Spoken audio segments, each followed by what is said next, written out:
Bonjour à tous les amis, c'est Laurent-Frédéric Bollet et c'est l'épisode 63 de l'Afterlap, le podcast du sport auto. Je suis ravi de vous retrouver, c'est un petit peu une semaine de transition, on est entre deux grands prix. D'accord, il y a eu des courses, notamment en IndyCar ce week-end. Le titre n'est pas encore dans la poche de Scott Dixon.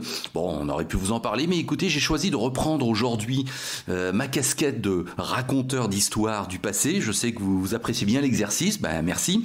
Et donc je vais vous raconter, histoire de jeter un petit coup d'œil dans le rétro, un Grand Prix du passé, et en l'occurrence aujourd'hui le Grand Prix de Belgique 1979. Alors pourquoi ai-je choisi ce Grand Prix ? D'abord parce que c'est le premier auquel j'ai assisté en vrai. Oui, voilà. Donc j'avais 12 ans pour tout vous dire, et c'était en quelque sorte mon cadeau d'anniversaire, et donc mes parents m'avaient offert le Grand Prix de Belgique. On y a été en famille. Alors il y avait ma mère et ma sœur, pour tout vous dire, qui sont restés à Liège dans les 3 journées globalement, et puis moi avec mon père j'allais sur le circuit. Voilà, donc c'était une escapade familiale un petit peu dans ce mois de mai 1979, parce que le Grand Prix a eu lieu le 13 mai 79. Et puis autre raison, c'est parce que ça a été un Grand Prix assez fabuleux, avec un suspense terrible, et je vais vous raconter évidemment comment tout ça s'est passé, mais vous allez voir, ça n'a pas été triste, et on s'est pas ennuyé dans ce Grand Prix de Belgique, et dans ce week-end globalement de Grand Prix de Belgique. Alors je me souviens, c'est une petite anecdote au passage personnel. Donc l'idée, c'était que mon père et moi, on était sur le circuit, donc les femmes, elles restaient à Liège, et on avait réservé un hôtel, mes parents avaient réservé un hôtel comme ça à Liège. On arrive le vendredi matin, je pense, en fait, et puis pour poser les affaires à l'hôtel, et on s'aperçoit que l'hôtel, il était mitoyen en fait avec un cinéma porno. Et puis il y avait quand même un peu quelques photos sur la devanture, vous voyez. Bon, je vous raconte pas que mes parents ont fait un peu gloops, et puis on a vite été dans la chambre d'hôtel, et puis on est vite reparti en voiture avec mon père direction le circuit. Bon, voilà, fin de la parenthèse. Alors ce Grand Prix de Belgique, c'était le 6e Grand Prix de la saison 79, le 319e Grand Prix de l'histoire, le 26e Grand Prix de Belgique, et le 6e qui se déroule à Zolder, donc ce circuit sur lequel on venait depuis 1973, et dont on comprenait qu'il allait devenir un petit peu maintenant le circuit régulier de la Formule 1 pour l'étape belge. Il y avait 70 tours au programme, de 4 km 262, finalement c'est un kilométrage assez faible, 298,340. Évidemment, avant d'en venir au fait de ce week-end, je vais vous rappeler un petit peu le contexte de l'époque où on en était. Donc qui dit 6e Grand Prix, donc dit 5 Grands Prix précédents. Alors vous savez, c'est la fameuse mythique période où pour les 2 premiers Grands Prix de l'année, en Argentine et au Brésil, le 21 janvier et le 4 février, les Ligiers ont donc battu tout le monde à plat de couture.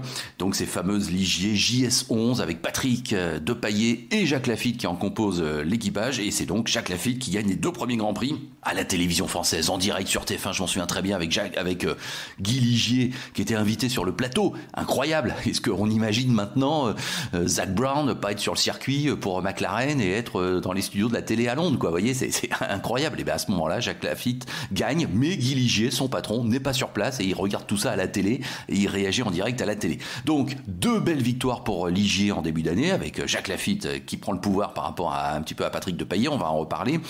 Mais Ferrari qui égalise dans les 2 Grands Prix qui suivent, avec l'Afrique du Sud et les USA West à Long Beach. 2 victoires de Villeneuve, Gilles bien sûr, et 2 doublés Ferrari avec l'autre pilote, c'est Jody Scheckter. Donc effectivement, on a bien compris qu'on se dirige vers un duel Ligier-Ferrari pour cette année 79, et en tout cas après 4 courses, match nul parfait, 2 victoires partout. Le 5e Grand Prix, c'est le premier Grand Prix européen, et comme souvent, c'est un petit peu une nouvelle saison qui commence, et là, Ligier reprend le pouvoir avec une victoire de Patrick Depailler, et la grosse déception pour Jacques Laffite, qui est obligé d'abandonner après avoir commis un sur-régime. Ce Grand Prix d'Espagne avait été aussi le théâtre de grandes présentations, puisque à cette époque-là, on ne présentait pas forcément une nouvelle voiture pour le début d'année, ça arrivait en cours d'année, et là donc pour le premier Grand Prix européen, on avait carrément eu la nouvelle Lotus, la Lotus 80, qui succédait donc à la mythique 79. On avait eu la nouvelle Renault, la RS10, qui succédait à la RS 01. Et puis il y avait aussi la nouvelle Williams, la FW07. Et là aussi, on avait tout de suite compris que, attention, ça allait peut-être être une troisième force avec laquelle il fallait tenir compte. En tout cas, donc, après 5 Grands Prix et après 3 victoires Ligier contre 2 à Ferrari, la situation au championnat en arrivant en Belgique est la suivante. Patrick Depailler donc est en tête du championnat avec Gilles Villeneuve ex aequo, 20 points, 2 victoires pour Villeneuve, 1 victoire pour Depailler, et derrière, Laffite n'est qu'à 2 points derrière avec 2 victoires, et Carlos Reutemann est là aussi. Alors Carlos Reutemann, pilote Lotus, il est aux côtés de Mario Andretti, champion du monde en titre, mais il a bien capitalisé, et il n'est qu'à 2 points finalement des 2 premiers. Et puis Jody Scheckter, Ferrari donc, est 5e à 4 points seulement, et puis on va inclure Mario Andretti, donc sur Lotus toujours, qui est à 8 points. Donc c'est vraiment très groupé, et on a le sentiment que c'est une saison très très ouverte, et c'est ça évidemment qui était génial à l'époque, ça je peux vous le dire, on le sentait bien. Ligier en tête au championnat constructeur avec 2 points d'avance sur Ferrari et 8 sur Lotus. Donc c'est ouvert, surtout dans une saison où le format de comptage des points est assez particulier. Bon, on l'a abandonné après, mais à l'époque c'était comme ça. Il y avait 7 Grands Prix pour la première moitié de saison, 8 Grands Prix pour la deuxième moitié, et on ne prenait en compte que les 4 meilleurs résultats par demi-saison. Bon, faut quand même avouer qu'au niveau de la fédération, là, on avait fait un petit peu compliqué, donc il allait falloir retrancher des points, ça c'est certain. Donc on arrive à Zolder. Les enjeux, quels sont-ils? C'est Ferrari va-t-elle égaliser, la Scuderia Ferrari va-t-elle égaliser à 3 victoires partout depuis le début de l'année? Est-ce que les Ligiers peuvent continuer sur leur lancée et espérer donc que la France peut-être puisse aller chercher un titre de champion du monde côté pilote ou côté constructeur? Évidemment, là on se prend à rêver à ce moment-là. Est-ce que les Lotus, les Williams, les Brabham peuvent revenir un petit peu dans le match et troubler un petit peu le duel entre Ligier et Ferrari? Et puis au niveau des hommes, on se pose toujours la question, Laffite Depailler, quelle relation dans l'équipe? C'est clair que Jacques Laffite a toujours été le pilote Ligier emblématique. Là, il voit arriver non seulement un coéquipier, mais forcément un rival de son niveau, on est bien d'accord.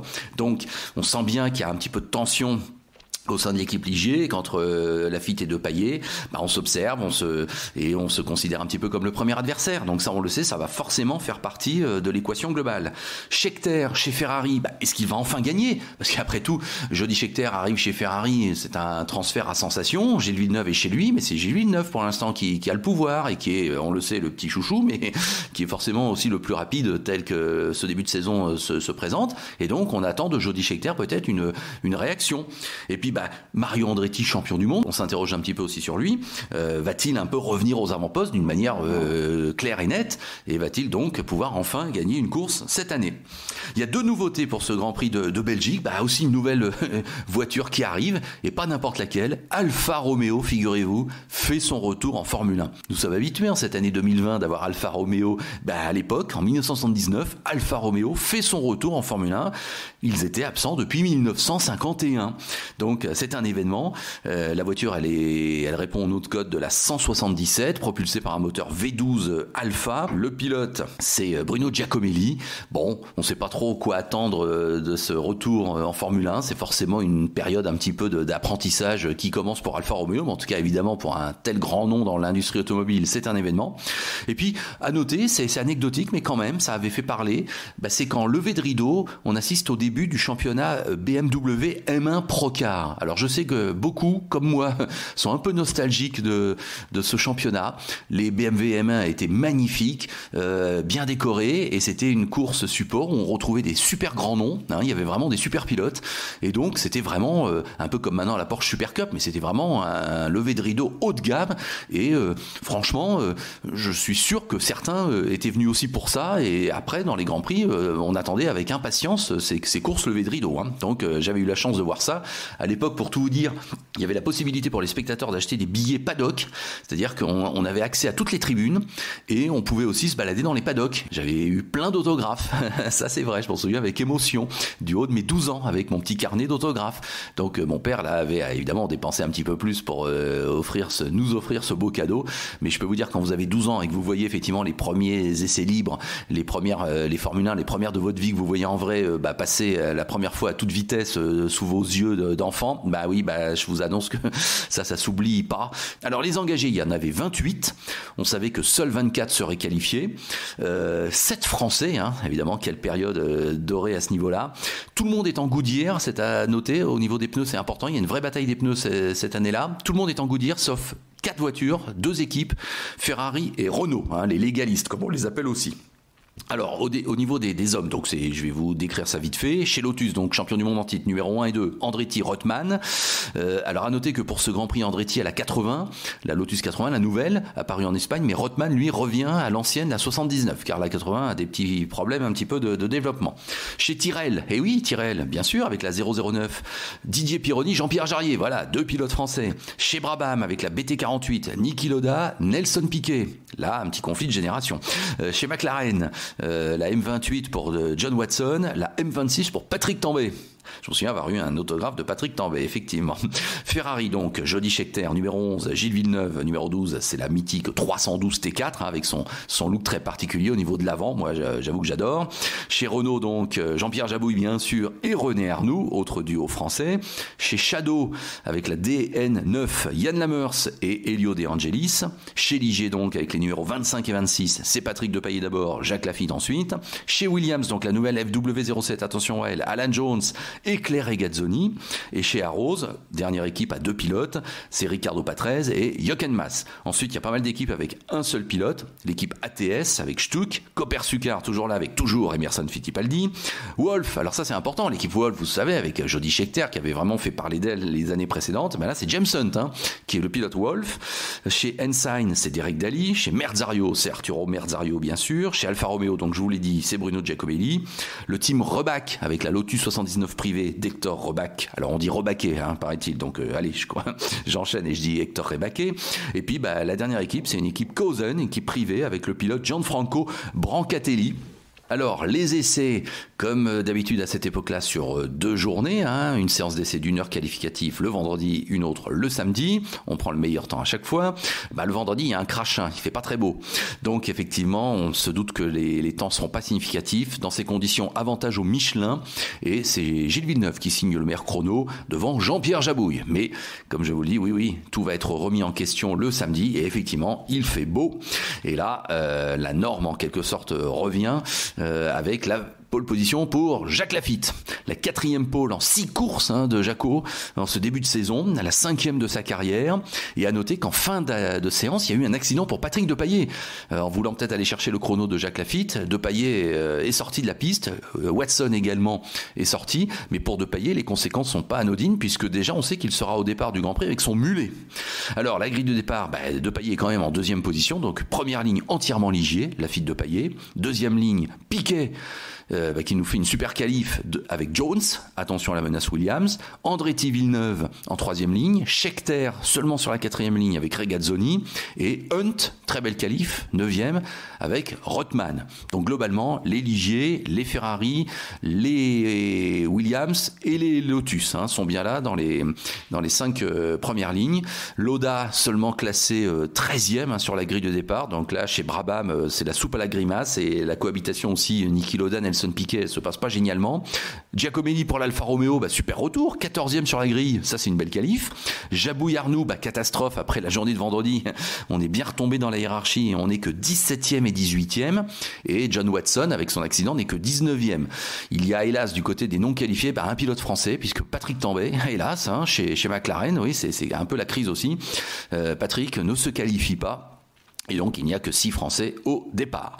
Donc, nous y voici le 13 mai, avec un temps beau, moi je m'en souviens, effectivement, mais pas très chaud. On avait le petit pull, effectivement. Et le Grand Prix, allait être carrément génial, comme je vous l'ai dit tout à l'heure. Donc, le départ est donné, avec un très bon envol pour Depailler. En revanche, pour Lafitte, c'est très moyen l'envol. Ce qui fait que Depailler sur son mulet est bien le premier leader du Grand Prix. Et à la fin du premier tour, c'est Depailler d'abord, Jones ensuite, Piquet, Laffite, seulement 4e, il a perdu 3 places au départ, Andretti, Regazzoni et Scheckter, qui est le premier pilote Ferrari, puisque Villeneuve n'a pas été bon non plus, il n'est que 7e. Donc ça commence mal pour les Ferrari. Au deuxième tour, coup de théâtre, premier coup de théâtre, vous allez voir qu'il y en a d'autres, abandon pour Claire Regazzoni. En fait, il y a eu un contact avec les pilotes Ferrari, Scheckter et Villeneuve, un micmac entre le pilote Williams et les deux pilotes Ferrari, mais c'est déjà fini pour un des pilotes Williams, donc Regazzoni, qui doit se ranger sur le bas-côté. Ça commence fort. Troisième tour. Incroyable coup de théâtre aussi, Gilles Villeneuve au stand. Et ben oui, parce que avec la collision avec Claire Regazzoni, il a un souci, il doit changer ses pneus. Donc Gilles Villeneuve repart dernier de ce Grand Prix après 3 tours seulement. Je vous rappelle que c'est le leader du championnat du monde. Donc là, c'est aussi évidemment un fait sensationnel. 4e tour, Laffite double Piquet. Il se retrouve 3e. On sent bien qu'après son départ raté, Jacques Laffite a de quoi un petit peu remettre quelques points sur les i. Et Piquet, lui, en revanche, du côté de Brabham, souffre un petit peu.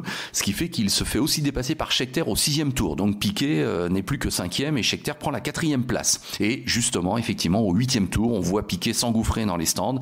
Lui aussi condamné à une course-poursuite. Alors que devant, il y a une belle bataille parce qu'on s'est regroupé devant. Depailler n'arrive pas à s'échapper, donc il est toujours en tête devant Jones, mais Laffite est revenu derrière et c'est une véritable bataille à 3 qui commence. Elle va durer jusqu'au 14e tour où là on a Jones qui tente de dépasser Depailler, mais il n'y arrive pas et au contraire c'est Jacques Laffite qui en profite et qui prend la 2e place. Donc les deux pilotes Ligier récupèrent bien à ce moment-là les 2 premières places. Vraiment c'était passionnant. Sachez que les 5 premiers sont groupés en moins de 10 secondes, après 14 tours, pas mal. Depailler, donc Laffite ensuite maintenant en 2, Jones, Scheckter, Andretti. Voilà, tout ça en moins de 10 secondes. On passe au 19e tour avec, ça y est, ce que l'on pressentait qui arrive. Eh bien, Jacques Laffite parvient à trouver l'ouverture et il double Patrick Depailler, son coéquipier. Et c'est donc bien Jacques Laffite, le nouveau leader de la course. Et puis Jacques Laffite continue sur sa lancée, mais c'est surtout Depailler qui a du mal à préserver sa 2e place. Et effectivement, 2 tours plus tard, au 21e tour, Jones le double. Ça n'est plus un doublé Ligier pour l'instant, c'est bien une Ligier Laffite, une Williams Jones et la 2e Ligier Depailler, maintenant 3e. Cela étant, vous croyez que Jones va s'arrêter sur sa lancée après avoir dépassé Depailler pour la 2e place, mais pas du tout. Jones repart au combat et au 24e tour, il trouve l'ouverture sur Jacques Laffite. Donc nous avons bien un 3e leader dans cette course, après Depailler, après Laffite, et bien c'est Jones qui double Laffite. Alors il faut dire que Laffite a loupé un rapport, donc ça a aidé l'Australien, mais nous avons donc bien un nouveau leader, Alan Jones. Au 26e tour, quand je vous parlais de la bataille inter-Ligier, sachez que Depailler redouble Laffite pour la 2e place. Le top 6, c'est Jones, Depailler, Laffite, Scheckter, Hunt et Pironi chez Tyrrell, qui est dans le top 6. À noter l'abandon de Mario Andretti un tour plus tard au 27e tour, donc problème de frein. Ça n'est pas encore que le champion du monde en titre pourra ouvrir son compteur en cette année 79. Et puis on signale qu'il n'y a plus de Renault depuis déjà le 23e tour. Gros souci mécanique et donc abandon et pour Jean-Pierre Jabouille et pour René Arnoux. On passe au 30e tour.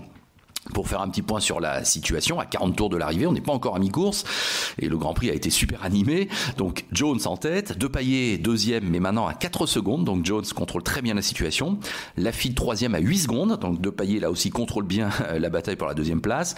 Scheckter 4e est à 22 secondes et Hunt 5e est à 24 secondes. Et à noter que pour le point de la 6e place, c'est plus Pironi, c'est Jarier qui a doublé son coéquipier et qui est maintenant 6e. On passe au 40e tour. Et là, le coup de théâtre, encore un, l'abandon de Jones. Eh bien oui, le leader subit une panne électrique. Il n'y aura pas de première victoire dans l'histoire de cette jeune équipe Williams, mais force est de constater qu'on semble s'en rapprocher dangereusement de cette première victoire et que ce que faisait Jones, là, ça ressemblait à une démonstration. Oui, c'est clair, les Ligier et les Ferrari sont toujours au top, mais il va sans doute falloir compter sur les Williams dans les Grands Prix à venir. Mais en tout cas, quelle déception pour Alan Jones, qui laisse donc de nouveau Depailler récupérer la première place. Et à noter que, alors qu'il était dans les points, James Hunt abandonne aussi dans ce 40e tour. 47e tour, accident pour Depailler, figurez-vous. Mais oui, le leader de la course qui part à la faute. En fait, il y a eu un tête à queue, un petit problème mécanique pour Patrick Depailler, et puis ensuite un accident carrément. Ce qui fait que c'est la grosse déception pour Patrick Depailler qui espérait bien enchaîner sur sa lancée de la victoire en Espagne et peut-être prendre le pouvoir chez Ligier. Là, c'est un coup du sort pour lui qui fait que c'est bien Jacques Laffite qui récupère la première place. On en est au moins au 5e changement de leader, donc c'était super. Et sachez que Depailler d'ailleurs s'est blessé au poignet dans cet accident. Et après la course, on le verra se faire poser un bandage parce qu'effectivement, il a été blessé. Jacques Laffite bien parti pour aller signer sa 3e victoire de la saison, sauf que pas du tout parce que derrière, qui c'est qui sort du chapeau? C'est Jody Scheckter qui a été assez discret tout au long du Grand Prix. Je vous rappelle, il était que 7e à la fin du premier tour. Il a longtemps été 4e, mais à un moment donné, il était à plus de 20 secondes d'Alan Jones. Oui, Jody Scheckter n'a pas lâché. Jody Scheckter a maintenu la pression et Jody Scheckter est revenu sur Laffite et il lui a mis la pression et Jody Scheckter double Laffite au 54e tour. Donc nous avons un nouveau changement encore en tête de la course. Et sachez que pendant ce temps-là, Gilles Villeneuve, lui, qui était reparti dernier après son arrêt au stand au 3e tour, a fait une remontée fantastique et il est revenu à la 4e place. Donc la situation a complètement évolué et c'est maintenant Ferrari qui reprend le pouvoir par rapport à Ligier avec un pilote qui a abandonné, pilote qui a du mal à tenir le rythme. Laffite ne pourra jamais revenir sur Scheckter. Au 62e tour, Villeneuve est remonté 3e et il signe le meilleur tour en course à ce moment-là. Hélas pour Gilles Villeneuve, car avec Gilles Villeneuve, il y avait toujours quelque chose, il va abandonner au 70e et dernier tour en panne d'essence. Et oui, comme toujours, il n'a pas ménagé sa monture et il tombe en panne d'essence.